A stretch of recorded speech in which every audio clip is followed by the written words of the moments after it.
Good evening and welcome to the Daily News Roundup. I am Abigail Smythe. Coming up in this evening's newscast, wanted man fatally shot during confrontation with police in St. Elizabeth. 2 would-be robbers killed by licensed firearm holder during robbery attempt in St. James.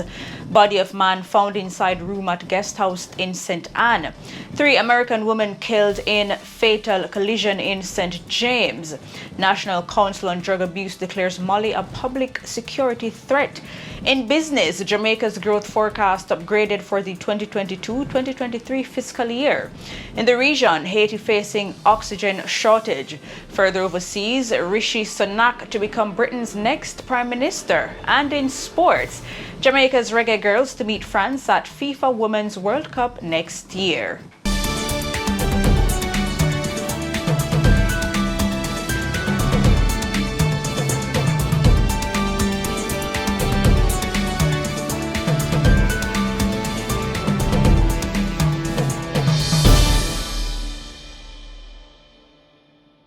Now for the news in detail. A wanted man was fatally shot during a confrontation with the police in Nain, St. Elizabeth on Sunday. The man, identified as Tuwayne Morrison, otherwise called Wasp, of Stephen Run District in Nain in the parish, was wanted for the July 12, 2022 murder of Tyrone Morgan, otherwise called Cucus. Reports from the Junction Police are that about 3 p.m., lawmen responded to a call for assistance with a domestic dispute in the community, where it was alleged that the 25-year-old assaulted relatives with an illegal firearm and made threats to kill them. During the process of taking him into custody, he resisted and reportedly attempted to disarm one of the lawmen. The police discharged their weapon and he was hit. He was taken to hospital where he was pronounced dead. Both officers are receiving treatment for multiple injuries sustained during the altercation, including a broken wrist and several bite wounds inflicted by the now deceased. The Independent Commission of Investigations, INDICOM, and the Inspectorate and Professional Standards Oversight Bureau are investigating. Morrison was also previously charged by the St. Elizabeth Police in connection with 3 robberies across the division. 1 man was fatally shot and 2 others injured in an attack near a nightclub in Old Harbour, St. Catherine early Sunday morning.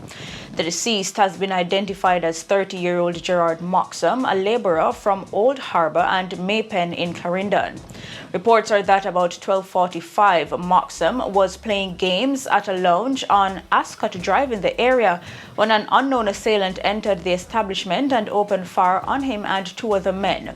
Moxham was pronounced dead at hospital while the injured persons were admitted. The police have not yet established a motive for the attack. And 2 would-be robbers are now dead following an attempt to rob a driver and passengers of a taxi in Greenwood, St. James Saturday night. They were shot and killed by a licensed firearm holder. Reports are that around 10:15, the men, posing as passengers, boarded the taxi which plies the Montego Bay to Falmouth Trelawney route. Upon reaching a section of Greenwood, the men who were sitting behind the driver ordered a stop. As the vehicle came to a halt, one of the men reportedly brandished a handgun and pointed it to the back of the driver's head, hurling expletives. The licensed firearm holder, who was a passenger, pulled his weapon and challenged the men, hitting both of them. The police were summoned, and upon their arrival, the wounded men, who appeared to be in their early 20s, were transported to hospital where they were pronounced dead. A Glock 19 pistol with a magazine containing 5 9mm rounds was taken from one of them. The police are probing the death of a man whose body was found inside his room at a guest house in Runaway Bay, St. Anne. He has been identified as 30-year-old Rashane Andrew Clark, a bartender of Spicy Hill District in Trelawney. Reports are that Clark was employed at Sharky's Seafood Restaurant and Bar in St. Anne. It is reported that he left work Friday night and failed to report for duties the following day. This aroused suspicion and contact was made with the operators of Salem Resort where he was staying. Checks were made and Clark was found face down on his bed inside his room. The police were summoned and checks revealed that his right hand was bound behind him and his head was wrapped in a piece of cloth. There were reportedly no visible signs of injuries on the body. The police have yet to establish a motive for the killing. 3 American women lost their lives in a fatal collision at the intersection of the Iron Shore Main Road and Morgan's Road in St. James on Sunday. The deceased have been identified as 59-year-old flight attendant Sandra Lee and her daughter, 25-year-old real estate agent Savannah Lee, both of Mineola, Florida, and their cousin, 55-year-old nurse Donna Brown from Winter Gardens, also in Florida. Reports are that about 12:20 a.m., a Subaru and a Toyota Axia motorcar were traveling in opposite directions along the roadway when, upon reaching the traffic light at the intersection, both vehicles collided. The 3 women who were passengers in the Toyota Axia motorcar were flung from the car and sustained multiple injuries. They were transported to the hospital where they were pronounced dead. The driver of both vehicles and another passenger from the Toyota Axia motorcar are reportedly in critical condition. Dance hall artist Squash took to social media to debunk rumors that he succumbed to injuries allegedly sustained in a shooting incident in Lauderhill, Florida last week. In a video posted to his Instagram account, the artist, whose given name is Andre Whitaker, blames bloggers for making things bad for youths from the ghetto by spreading rumors. He goes on to assure his loved ones and fans that he is alive and well and, quote, fully active, end quote. However, the artist did not confirm or deny the rumors that he had been linked to a grimy street war in Lauderhill, Florida, and the recent events which triggered the rumors that he was shot. The authorities are currently investigating the circumstances surrounding a double homicide which reportedly took place at the Blueberry Hill condos located off Northwest 56th Avenue near Oakland Park Boulevard Wednesday night, October 19. Officers were called to the 800 block of Blueberry Court shortly after 9 p.m. When they arrived, they found the victims who had been shot. Police say both men died at the scene. They have been identified as Musselman and Ford Laud. A third man was allegedly injured in the same incident and was admitted to hospital in critical condition. The police have not yet confirmed if the person was involved in the shooting. The incident is believed to be a reprisal for the attack on Squash. It is alleged that sources close to the deceased have said they had nothing to do with the attack on Squash and have vowed to kill the DJ. The war involving a few Jamaicans who were feuding in Montego Bay has spilled over into Florida after some main players involved in the violent dispute migrated to the state. Squash, also known as the Six Boss, lost his brother Daniel Whitaker to the hands of the police in 2017. Police say Daniel was the leader of the G-City gang. Squash has denied involvement in any gang activity. Police and underworld sources say the artist received minor injuries in the initial incident. One of his associates was badly injured in what is believed to have been the reprisal double murder that led to threats on his life. And a probe is now underway into the theft of a firearm belonging to a popular justice of the peace, JP, in Clarendon. According to reports, the Glock 17 with a magazine containing 16 9mm rounds was stolen between 10:15 p.m. and 11 p.m. on Monday, October 17, when the JP fell asleep in his motor car. It was reported that the JP was at a party in the parish when he and a friend left to go to their homes. On their way, they stopped under a street light near a bar and the friend went inside to buy a drink for the JP, who removed his firearm and placed it on the driver's side floor mat. The JP dozed off and was awakened by his friend a few minutes later and they drove off. The JP reportedly dropped his friend home and went to his house. After arriving home, he stretched his hand down on the mat to retrieve his firearm and discovered that it was nowhere he had placed it. It was nowhere to be found. The matter was reported to the police and investigations are ongoing. The three men who allegedly attempted to murder a man at the Friendship Primary School in St. Catherine earlier this month, but had their attempt thwarted by the police, have been further remanded in police custody. Ricardo Nelson, Kemar Francis, and Dane Barnes of Clarendon and St. Catherine addresses have been charged with illegal possession of firearm and ammunition. During the hearing in the St. Catherine Parish Court on Friday, the presiding judge ordered that the matter be transferred to the gun court. The men will remain in custody until the hearing on November 4.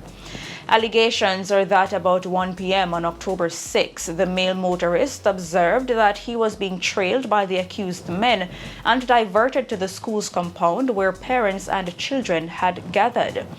The police were alerted and a quick response team intercepted the car in the school's parking lot with the three men. When the vehicle was searched, two illegal handguns were allegedly discovered inside. Head of the Jamaica Constabulary Forces Crime Portfolio, Deputy Commissioner of Police Fitz Bailey, said then that, quote, the action of the police was to avert the murder of a male who was marked for death by men aligned to the Tesha Miller faction of the Klansman gang, end quote. The gang is a notorious criminal organization based in St. Catherine. The police said one of the men arrested was charged 2 to 3 years ago in Clarendon in relation to a double murder and was out on bail. 4 males who robbed a man on Brayton Main Road in Portmore, St. Catherine on Friday, October 14 have been charged. They are 2 15-year-old boys and 22-year-old Janiel Lewin, otherwise called Harry, of Passage Fort Drive, Portmore, St. Catherine, and 19-year-old Cale Morrison, otherwise called British, of Harbour Heights, Harbour View. Reports from the Portmore police are that about 9:20 p.m., a man and his girlfriend were walking along the roadway when the 4 attacked them with knives and robbed the man of a bag he was carrying that contained a laptop and a wallet with cash and bank cards. The robbers then escaped in a motor car. The police were alerted, and through quick coordinated efforts, the getaway car was intercepted along Dawkins Drive in the parish minutes later. All 4 were arrested and the motor vehicle was seized and the stolen items recovered. 2 of the 4 gave voluntary statements to the police. All 4 were interviewed in the presence of their attorney. They were then charged with robbery with aggravation and conspiracy to rob. All 4 will appear in the Spanish Town Parish Court on Tuesday, October 25. The National Council on Drug Abuse, NCDA, is declaring that not only is drug use just a public health issue, it is also a public security threat. The council says it has received many calls from individuals who report that they had been sexually assaulted after being drugged with a popular drug, Molly. Molly is a form of ecstasy, but with the scientific name methylene deoxymethamphetamine, MDMA, which is a synthetic mind-altering drug with hallucinogenic effects. It is produced in improvised labs and packaged in attractive ways to attract the youth. On September 1, the NCDA released a risk assessment study on Molly use, which it said was conducted across 13 parishes in high schools among 160 students in grades 8 to 10. The assessment sought to find out the issues facing young people and the drugs they thought were most popular. These were Molly, vaping, and edibles. The one focus group where Molly was not widely spoken about was in Manchester. Research analyst at the council, Yuki Atkinson, says the unsuspecting are also falling victim to the pill's charms, as there are people who use the drug and have no recollection and knowledge of what they did while intoxicated. One student who shared knowledge of Molly told the NCDA researcher that, quote, "It around long time, but it just a reach Jamaica. All over it sell. All on the roadside you can get that. I have a sibling, and when he takes Molly, it's like him get dark, not in the talking and aggressive all the time," end quote. Other individuals shared that the pill can be eaten whole, broken up into juice, or crushed in food. One participant gave the chilling take that, quote, "It basically gives you power, and it's like if you see anything, you just walk past. You fear nothing. Anything come to your mind, you just do it, and you don't fear and you don't hold back. End quote. Earlier this month, the government indicated that it will be updating the country's laws to deal with the prevalence of the substance. Jamaica's health sector is set to receive another batch of Cuban health professionals in the coming weeks. This follows the signing of an agreement between the Jamaican government and its Cuban counterpart last week. The letter of intent for a technical cooperation agreement for the continued provision of a medical brigade of health professionals to Jamaica was signed by Health Minister Dr. Christopher Tufton and the Cuban Public Health Minister. The agreement was signed on the sidelines of a health conference being held in Havana, Cuba. Dr. Tufton says the medical brigade, primarily nurses, will help to fill the growing gap of nurses leaving public hospitals in Jamaica. He adds that an eye care program between both countries, which was suspended due to the COVID pandemic, is also to resume under the new agreement. Now on to business news. Jamaica's growth forecast has been upgraded for the 2022-2023 fiscal year. Chairman of the Economic Program Oversight Committee, EPOC, Keith Duncan, says gross domestic product, GDP, is now estimated to be 4.1% for the current fiscal year, up from the original budgeted estimates of 3.5%. Finance Minister Dr. Nigel Clark is expected to table the supplementary budget before the end of the year. Mr. Duncan says this should account for the increased spend on social programs and the possible increases in expenditure from the public sector wage review.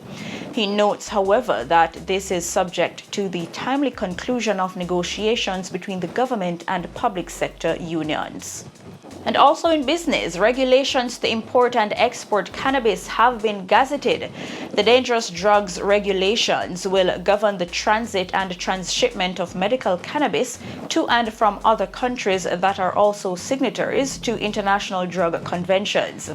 Industry Minister Aubin Hill, whose portfolio also includes the Cannabis Licensing Authority, says this positions Jamaica to take advantage of a lucrative market. He says over the last 4 years, the interim arrangements facilitated 176 export authorizations.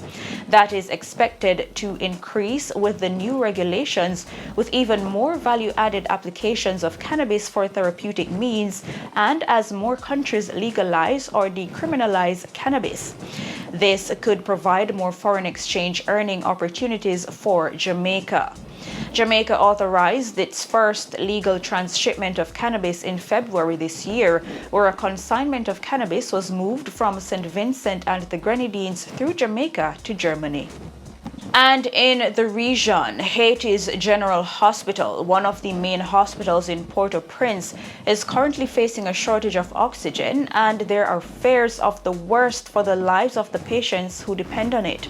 Hospital officials say the institution's oxygen supplier has warned that it will soon be unable to supply oxygen as essential production equipment is blocked at a port. The hospital still has a maximum reserve of 1 to 2 weeks for the survival of its patients. Other hospitals are also affected by the lack of oxygen, but this has been attributed to the lack of fuel. Criminal gangs have been blocking access to the main fuel terminal in the capital Port-au-Prince, bringing critical services to a standstill as Haiti grapples with a widening cholera epidemic amid political and economic meltdown. The United Nations says catastrophic levels of hunger have been recorded this month for the first time, and that 4.7 million people are facing acute hunger, with many losing access to jobs, markets, health, and nutrition services. The United Nations Secretary Council unanimously approved a sanctions regime on Friday for Haiti, targeting gang leaders and those who finance them in the hope of easing months of violence and lawlessness, which has fueled a major humanitarian crisis. And on the international scene, Rishi Sunak will become Britain's next Prime Minister, the third this year. The former Treasury chief will be Britain's first leader of color and faces the task of stabilizing the party and the country at a time of economic and political turbulence. His only rival, Penny Mordaunt, conceded and withdrew on Monday. As the leader of the governing party, he will take over as Prime Minister from Liz Truss, who resigned last week after 45 tumultuous days in office. Sunak's position strengthened after former leader Boris Johnson dropped out of the Conservative Party leadership contest. Sunak lost out to Truss in the last Conservative election, but his party and the country now appear eager for a safe pair of hands to tackle soaring energy and food prices and a looming recession. The politician steered the economy through the coronavirus pandemic, winning praise for his financial support for laid-off workers and shuttered businesses. And in sports, Jamaica's Reggae Girlz will meet France when they kick off their campaign at the FIFA Women's World Cup in Australia and New Zealand next summer. The Reggae Girlz were drawn in Group F along with France, Brazil, and the winners of the playoff between Chinese Taipei and Papua New Guinea. They will play France on July 23, 2023 in Sydney, Australia, then meet their Chinese Taipei, Paraguay, Papua New Guinea, or Panama in Australia on July 29. However, if Panama wins that playoff game, they would be moved into another group as teams from the same confederation cannot meet in the group stage of the competition. Jamaica and Panama both represent CONCACAF. They finish the group against Brazil in Melbourne, Australia on August 2. This will be the second time the Reggae Girlz meet Brazil at a FIFA Women's World Cup, having opened their campaign against them at the finals in France in 2019. The competition begins on July 20 at Eden Park in Auckland, with hosts New Zealand facing Norway. And the Sunshine Girls ended their America's Netball World Cup qualifier campaign Saturday night by being the only undefeated team. They recorded a comfortable 69-47 win over arch rivals Trinidad and Tobago. The Jamaicans had quarterly leads of 21-11, 38-23, and 57-38. Captain and goal shooter Janiel Fowler led the scoring with 51 goals from 61 attempts, while goal shooter Afisha Noel had 35 goals from 40 attempts. The Sunshine Girls now turn their attention to the Fast 5 Cup Championship from November 5 to 6 in Christchurch, New Zealand. And in the Premier League matches on Sunday, Aston Villa thrashed Brentford 4-0, Fulham edged Leeds 3-2, Southampton drew with Arsenal 1-1, Leicester clipped Wolves 4-0, while Newcastle defeated Tottenham 2-1. And that's it for the news roundup for today. I am Abigail Smythe. See you next time.